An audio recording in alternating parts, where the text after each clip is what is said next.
bekerja di Kementerian Kelautan Perikanan, di Direktorat Jenderal Penguatan Dasar Impor Kelautan Perikanan. Saya bekerja di sekretariat di bagian perencanaan. Di mana kantor Bapak? Saya berkantor di kantor pusat Kementerian Kelautan Perikanan di Gambir, Jalan Medan Merdeka Timur nomor 16. Kantor saya di Gedung Bina Bahari 3, lantai 14. Di bagian apa Bapak bekerja? Saya bekerja di bagian program. Tugas saya sehari-hari itu adalah menyusun kegiatan, menyusun semua rencana-rencana perencanaan yang akan dikerjakan untuk 5 tahun ke depan, tahun selanjutnya, dan mengevaluasi beberapa kegiatan di tahun sebelumnya. Program yang disusun untuk apa? Program itu disusun untuk, sekali lagi, pertama supaya menjalankan amanah sebagai aparatur negara. Tujuannya program itu disusun adalah untuk meningkatkan kesejahteraan hidup masyarakat, khususnya pembudidaya, nelayan, dan pengelola dan pemasar. Program itu apa saja? Programnya banyak. Jadi kalau di tempat saya itu, programnya antara lain untuk peningkatan volume produk olahan. Misalnya kita memberikan bantuan peralatan pengolahan. Terus ada lagi namanya untuk distribusi logistik ikan. Program itu misalnya ada namanya tol laut. Nah, itu juga tujuannya untuk mendistribusikan ikan dari satu tempat ke tempat lain. Ada lagi namanya program penguatan investasi dan permodalan usaha kelautan perikanan.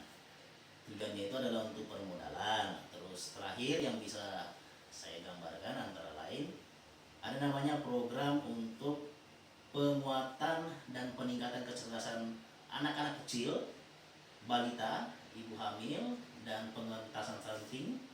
Itu dengan menggunakan program namanya Gerakan Memasyarakatkan Makan Ikan.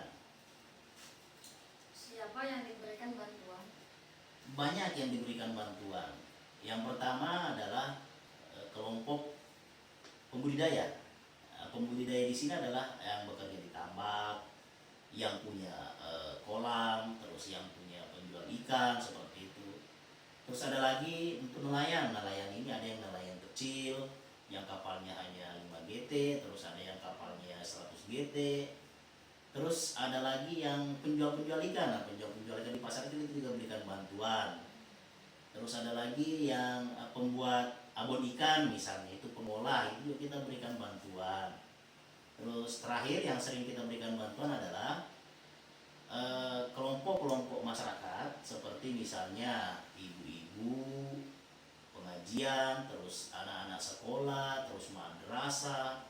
Kita juga berikan ke pesantren-pesantren bantuan-bantuan itu. Harapan apa setelah bantuan diberikan? Harapannya satu, nak. Harapannya adalah supaya bangsa Indonesia makin kuat, bangsa Indonesia semakin maju. Kenapa?